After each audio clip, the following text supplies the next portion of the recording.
Hello दोस्तों। Good afternoon, नमस्कार। आप सभी का एक बार फिर से बहुत बहुत स्वागत है आप सभी के अपने यूट्यूब चैनल परीक्षा की शिक्षा में। उम्मीद करता हूँ, आशा करता हूँ आप सभी जो स्वस्थ है, कुशल मंगल अपनी तैयारी जो अच्छे और बढ़िया तरीके से कर रहे हैं।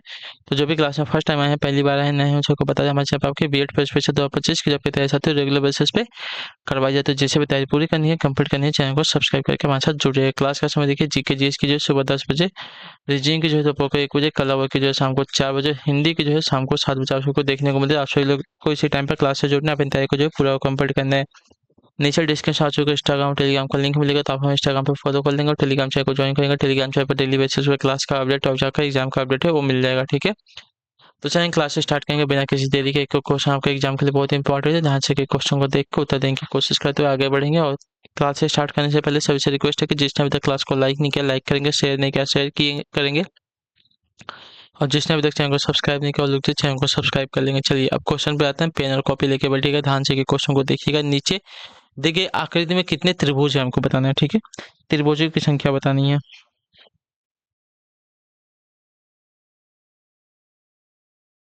चलिए त्रिभुजों की संख्या अगर देखें, 1 2 3 4 5 6 7 8 9 10 11 12, ठीक है। मतलब एक फलक वाले जो त्रिभुज हैं,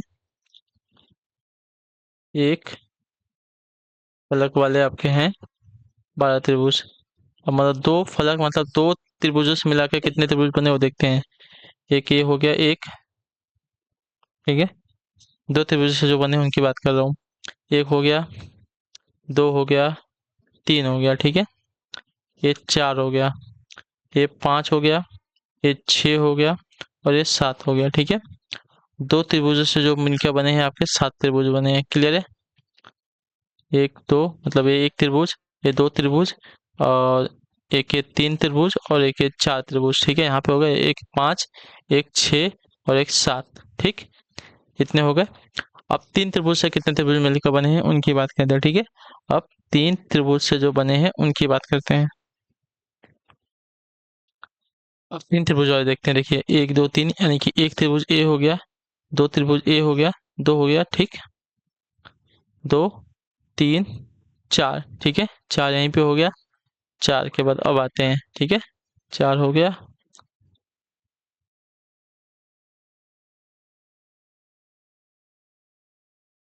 एक दो तीन चार, चार। चार के बाद अगर देखेंगे तो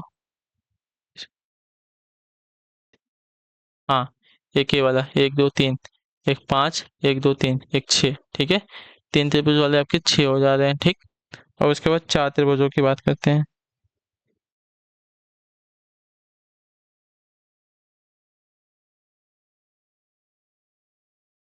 चार त्रिभुजों की अगर बात करेंगे,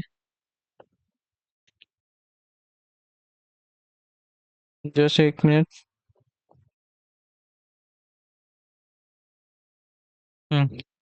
अब चार त्रिभुज से मिलकर कितने बने हैं उसकी बात करते हैं, चलिए। चार त्रिभुज वाले अगर देखते हैं तो एक दो तीन चार, एक ये हो गया, ठीक है। एक दो तीन चार, एक त्रिभुज तो ये बड़ा वाला हो गया ये वाला, और एक दो तीन चार एक ये हो गया, ठीक है। और कहीं पे चार त्रिभुज नहीं आएगा आपका। एक दो तीन आएगा और एक दो तीन आएगा इसमें तो, ठीक है। और कहीं पर अगर देखेंगे जाएंगे तो इसमें भी आपका तीन, इसमें दो, मतलब वही सिर्फ दो त्रिभुज बन रहे, ठीक है। टोटल हो गए। अब देखिए, अब जोड़ लीजिए इन सबको। तो 12 7 19, 19 6 25, 25 2 27। तो आपके कुल त्रिभुजों की संख्या आपकी 27 आएगी। ऑप्शन नंबर बी राइट हो जाएगा, ठीक है। चाहिए तो आप लोग एक बार काउंट कर लीजिएगा, अपने हिसाब से आपको समझ में आ जाएगा, ठीक। अगले क्वेश्चन की तरफ बढ़ते हैं। आपका है दूसरा नंबर, दिए गए विकल्पों से संबंधित पद का चयन करना, ठीक है। क्रेन का संबंध इस प्रकार दिया है, तो ब्रेन का संबंध कैसे हो जाएगा, चलिए। जी आर ए आई एन। जी जो है टी, टी का विपरीत है। आर का विपरीत आपका आई है। ए का विपरीत आपका जेड है। आई का विपरीत आपका आर है। और एम का विपरीत आपका एन है। उसी प्रकार ब्रेन का विपरीत देखेंगे, B R A I N. B का विपरीत वाई है। वाई से कौन सा स्टार्ट हुआ, ए नहीं हुआ, ए नहीं हुआ, ए नहीं हुआ। ऑप्शन नंबर बी आपका राइट हो जाएगा, ठीक है। आप लोग निकालते रहिए। आर का विपरीत आपका आई, ए का विपरीत जे, आई का विपरीत आपका आर, और एन का विपरीत आपका एम, ठीक है। चलिए अगले क्वेश्चन की तरफ बढ़ेंगे। आपका है क्वेश्चन नंबर 3 है। यदि कल यानी कि बीते हुए से पहले का दिन मंगलवार था, यानी कि कल जो है आपका बुधवार हो गया होगा, ठीक है, ये बुधवार। और आज की बात करते हैं तो आज जो है आपका गुरुवार, ठीक है। अब आगे बढ़ते हैं। तो आने वाला कल यानी कि शुक्रवार के बाद चौथा दिन, ठीक है। अब इसके बाद चौथा दिन, एक, दो, तीन, चौथा दिन। देखिए शनिवार, रविवार, सोमवार, मंगलवार आएगा वापस, ठीक है। तो आपका राइट आंसर हो जाएगा मंगलवार, ऑप्शन नंबर बी राइट हो जाएगा, ठीक है। यदि बीते हुए यानी कि बीते हुए कल से पहला दिन, बीता हुआ कल यानी कि बुधवार से पहला दिन मंगलवार था, तो आने वाला कल यानी कि आज जो है गुरुवार हो गया, यानी बीता हुआ कल के पहला दिन मंगलवार, तो कल बुधवार, आज गुरुवार होगा। गुरुवार के बाद कल जो शुक्रवार है, शुक्रवार के बाद चौथा दिन कौन सा आएगा, तो शुक्रवार के बाद चौथा दिन आपका जो है मंगलवार आ रहा है यहाँ पे, ठीक है। अगले क्वेश्चन की तरफ बढ़ेंगे, चौथा नंबर। देखिए ध्यान से समझिए। एक हवाई अड्डे में मुंबई के लिए हर 2.5 घंटे पर उड़ान है, ठीक है। हर 2.5 घंटे पर जो है उड़ान है मुंबई के लिए, ठीक है। हवाई अड्डे पर एक घोषणा की गई, मुंबई के लिए उड़ान जो है 40 मीटर, 40 मीटर जो है मिनट जो है पूर्व प्रस्थान कर गई है, 40 मिनट पूर्व जो है प्रस्थान कर गई है, ठीक है। तो बचा कितना अभी समय हमारे पास, अगर 2:30 में से अगर 40 मिनट निकाल देते हैं तो 60, 120 और 30, 150, 150 में से कितना निकालना है, बचेगा 110। चलिए पहले देख लेते हैं क्वेश्चन क्या है। और अगली उड़ान आपकी जो है 18 बजे प्रस्थान करेगी। तो घोषणा की समय की गई थी कब, हमें बताना है, ठीक है। चलिए एक हवाई अड्डे में मुंबई के लिए हर 2.5 घंटे पर उड़ान है, ठीक है। हवाई अड्डे पर एक घोषणा की गई कि मुंबई के लिए उड़ान जो है 40 मीटर पूर्व प्रस्थान कर गई है और अगली उड़ान जो है 18 बजे प्रस्थान करेगी। तो घोषणा की समय की गई थी, किस समय की गई थी बताइए। चलिए देखिए यहाँ पे पहले लिख लेते हैं।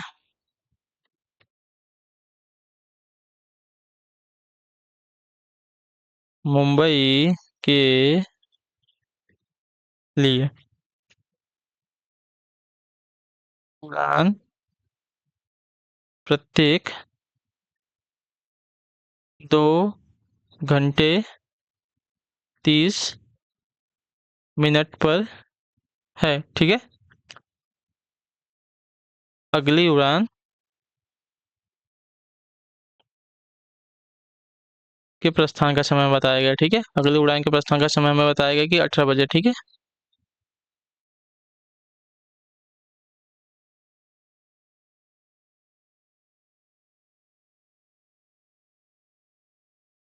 इस समय क्या पता चल जाएगा कि जो 2.5 घंटा इससे पहले कब आएगा, ठीक है। तो अगर इससे 2.5 घंटा पहले जाएंगे तो आपका 15:30 हो जाएगा मेरे ख्याल से, ठीक है। इससे पूर्व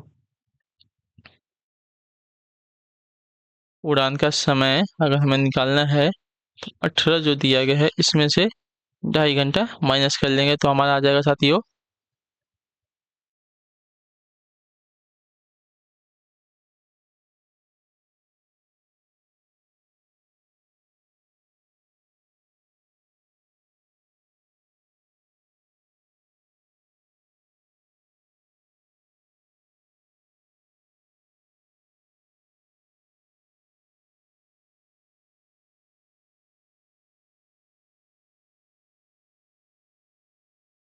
ठीक है।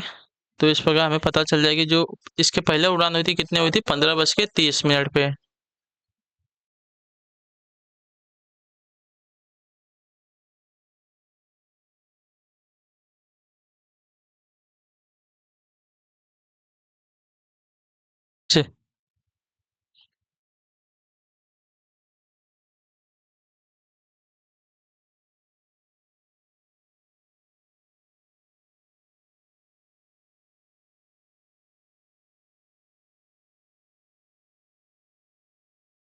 क्लियर हो गया इतना। तो अगली उड़ान जो हमारी 15:30 पे हुई थी, ठीक। अगली उड़ान जो हमारी जो पिछली उड़ान थी हमारी 15:30 पे हुई थी। और जो उड़ान है 40 मिनट पूर्व प्रस्थान कर गई है। उड़ान जो है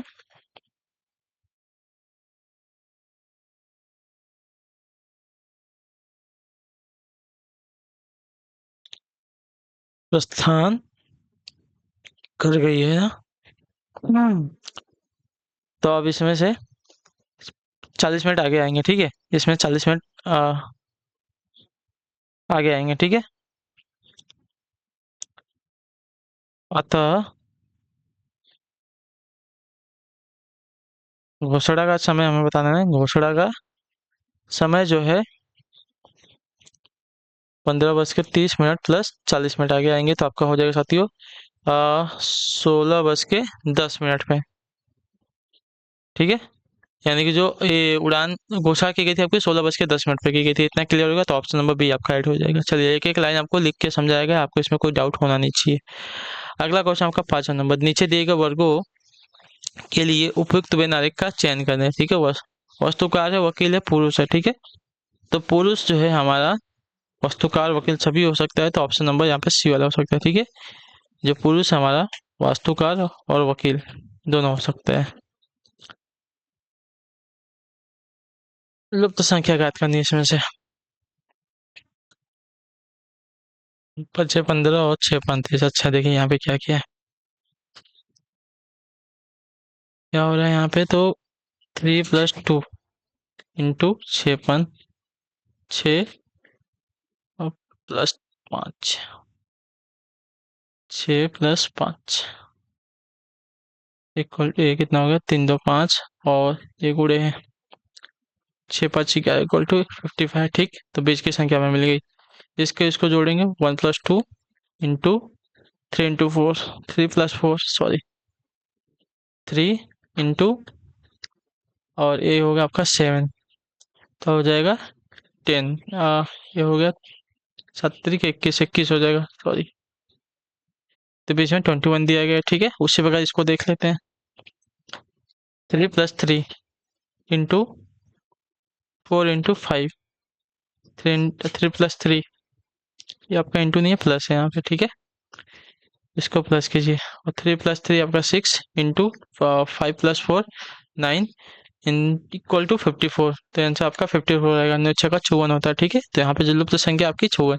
इसको इसको जोड़ेंगे, इसको इसको जोड़ेंगे और जितना जितना आएगा उन दोनों का गुणा कर देगा आपस में। बीच की संख्या है, इसको इसको जोड़े, इसको इसको जोड़ दिए, गुणा कर देंगे, हमारा क्या आ जाएगा, आंसर आ जाएगा। इसको इसको जोड़ लिए 6 हो गया, इसको इसको जोड़ लिए 9 हो गया, 6 में 9 का गुणा कर लिए 54 आ गया। चलिए अगला क्वेश्चन देखते हैं क्या दिया गया, ध्यान से देखिएगा। अगला क्वेश्चन आपका है 7वां क्वेश्चन, ध्यान से देखिएगा। युद्ध शांति से उसी प्रकार संबंधित जिस प्रकार सुस्ती किससे संबंधित है। युद्ध जो है शांति से उसी प्रकार संबंधित है जिस प्रकार शांति किससे संबंधित है। तो आपका राइट आंसर हो जाएगा सतीश सत्य सतर्कता, ठीक है। सतर्कता से, ठीक है, सतर्कता से संबंधित हो जाएगी। युद्ध जिस प्रकार शांति से संबंधित है उसी प्रकार सुस्ती जो है सतर्कता से संबंधित है, ठीक है। तो ऑप्शन नंबर ए राइट हो गया। अगले क्वेश्चन की तरफ बढ़ेंगे, आपका है क्वेश्चन नंबर 8, ध्यान से देखिएगा, उत्तर दीजिएगा, राइट आंसर क्या हो जाएगा। चलिए, छात्रों की एक पंक्ति में दिव्या जो है बाई ओर से 10वें स्थान पर और कनिका जो है दाईं ओर से 14वें स्थान पर, ठीक है। क्या दिए गए हैं, छात्रों की पंक्ति में दिव्या जो है बाईं ओर से 10वें स्थान पर, ठीक है। 10वें स्थान पर जो है दिव्या है और कनिका जो है दाईं ओर से 14वें स्थान पर, ठीक है। कनिका वे अपनी स्थिति जो परस्पर बदल लेते हैं तब दिव्या जो है बाईं ओर से 7वें स्थान पर आ जाती है, ठीक है। जब स्थिति बदलते हैं तो यहीं से दिव्या जो है बाईं ओर से जो पहले 10वें स्थान पर आती है अब जो है 7वें स्थान पर आ जाएगी, ठीक है। क्लियर है।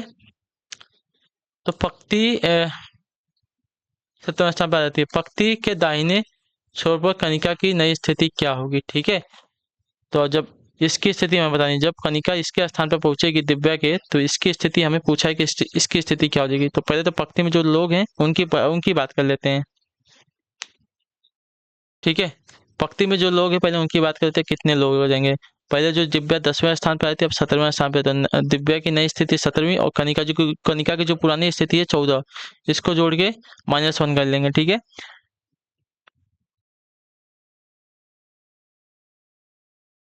अच्छा, हमें कुल संख्या निकालनी है ना। चलिए, कुल संख्या निकालने सिर्फ जोड़ना है हमको, ठीक है। कुल संख्या निकालना है तो इसको जोड़ लेंगे, 31 हो जाएगा, ठीक। अब देखिए 31 तो कुल छात्र हैं, ठीक है। कुल छात्र आपके 31 है, ठीक है। उसके बाद कुल छात्र हमारे 31 है, और दिव्या की नई स्थिति निकालनी है। दिव्या की किसकी निकालनी है? पक्ति के दाहिने छोर से कनिका की क्या स्थिति होगी ना। तो देखिए पक्ति के दाहिने छोर से कनिका की स्थिति का निकालनी है, तो दिव्या की जो स्थिति है उसको माइनस कर लेंगे हम लोग, ठीक है।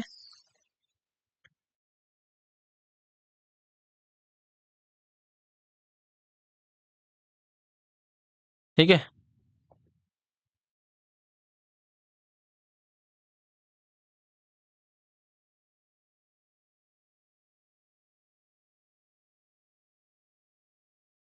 हमें क्या पूछा क्या गया है? अपन से बदल देते हैं। पक्ति के दाहिने छोर से कनिका की नई स्थिति क्या होगी? कनिका की नई स्थिति हमसे पूछा है ना। तो मतलब जो इधर से इधर आ रहे थे उसकी स्थिति पता करना है। अगर एक चीज बोलूं तो देखिए, यहाँ से यहाँ कितने, इन दोनों के बीच में कितने का अंतर है? यहाँ पे पहले 10 था, फिर इसके स्थान पे गया तो कितना आगे गया है? 10 से 7 आगे गया है, तो ये तो 17वें स्थान पे पहुंच गया, ठीक है। दिव्या की जो नई स्थिति है 17वां हो गई है, ठीक है। कितना आगे गया है? यहाँ से 7 आगे गया है ना। उसी प्रकार 14 जो कनिका था, कनिका जब इसके स्थान पर जाएगी यानी कि 7 आगे जाएगी, तो सीधा से इसका आंसर आ जाएगा साथियों, 7 4 11 और 2, ठीक है। 21वें स्थान पे आ जाएगी। सीधी सी बात है, 21वें स्थान जो है कनिका की नई स्थिति में आ जाएगी। क्लियर सभी को? कनिका की जो ये नई स्थिति है हमारी देखिए, कनिका की अगर स्थिति निकालनी है हमें, तो दिव्या की जो पुरानी स्थिति है उसको माइनस कर लेते हैं। चलिए, कनिका की नई स्थिति निकालनी है ना, तो 31 माइनस जो दिव्या की पुरानी स्थिति थी उसको माइनस कर लेंगे तो आपका 21 आ जाएगा। क्लियर सभी को इसके बारे में? चलिए, सिंपल सा। यहाँ से कितना, जो दिव्या पहले जो 10वें स्थान पे थी अब जो है 17वें स्थान पे पहुंच गई। कितना बढ़ी है? 7 आगे बढ़ी है, तो कनिका भी तो इसका स्थान पे आएगी तो 7 आगे बढ़ेगी ना। तो 14 में 7 प्लस कर देंगे तो हमारा 21 आंसर आ जाएगा, बस और कुछ नहीं करना है। चलिए अगले क्वेश्चन की तरफ बढ़ेंगे। आपका है क्वेश्चन नंबर 9। रेशमा एक व्यक्ति के चित्र की ओर संकेत करते हुए कहती है, वह मेरे पति की माँ की पुत्री के दादाजी के एकमात्र पोते की पुत्री का पति है। रेशमा उस व्यक्ति से क्या संबंध है बताइए। देखिए बहुत ही बड़ा क्वेश्चन है। रेशमा एक व्यक्ति व्यक्ति के चित्र की ओर संकेत करते हुए कहती है, वह मेरे पति, ठीक है। यानी कि रेशमा के पति की माँ, ठीक है, पति की माँ की पुत्री, ठीक है, माँ की पुत्री यानी कि इसकी बहन, रेशमा के पति की बहन हो जाएगी पुत्री के दादाजी, ठीक है, के दादाजी, ठीक है, इसके दादाजी, ठीक है, के एकमात्र पोते, ठीक है, दादाजी के एकमात्र पोते यानी कि रेशमा का पति, ठीक है, की पुत्री है, पुत्री का पति है, ठीक है। अब देखिए क्लियर होगा। रेशमा के पति के माँ की एकमात्र पुत्री यानी कि रेशमा की बहन के दादाजी के एकमात्र पोते यानी कि रेशमा का पति, ठीक है, रेशमा का पति की पुत्री का पति है, तो पुत्री का पति है। तो रेशमा का उस व्यक्ति से क्या संबंध है? तो रेशमा का उस व्यक्ति से संबंध है, रेशमा वह व्यक्ति कौन है? तो वह व्यक्ति जो है रेशमा की पुत्री का पति, तो पुत्री का पति आपका दामाद लगेगा, और आप उसकी जो है सास लगेगी, तो आप जो है उसकी सास हो जाएगी। रेशमा जो उस व्यक्ति की सास हो जाएगी। ऑप्शन नंबर बी आपका ऐड हो जाएगा। चलिए अगले क्वेश्चन की तो बढ़ते हैं। 10वां नंबर, रमेश और रीचा। रमेश और रीटा की 5 बेटियां हैं और प्रत्येक बेटी का एक भाई है, प्रत्येक बेटी का एक ही भाई है, ठीक है। तो परिवार में कुल कितने लोग हैं? देखिए, रमेश और रीटा, ठीक है, ये 2 हो गए, इनकी 5 बेटियां हैं, प्लस प्रत्येक का एक भाई है, प्रत्येक का एक भाई मतलब एक हो जाएगा, तो 5 2 7 1 8 लोग हो जाएंगे। तो ऑप्शन नंबर बी राइट हो जाएगा, ठीक है। चलिए, तो इसी के साथ जो आपकी क्लास है आज की यहीं पे कंप्लीट करते हैं। आई होप कि आपको जो क्लासेस आती है अच्छी लगी, पसंद है तो क्लास को लाइक कर दिए, चैनल पहले तो चैनल को सब्सक्राइब कर, हमें जो है कमेंट अपने क्लास के बारे में जो देके जाइए आपको क्लास कैसी लगी। हम आपसे मिलते हैं आपकी अगली क्लास में, तब तक के लिए टाटा बाय बाय, जय हिंद, जय भारत। आपसे क्लास से जुड़ने के लिए बहुत बहुत ही धन्यवाद साथियों।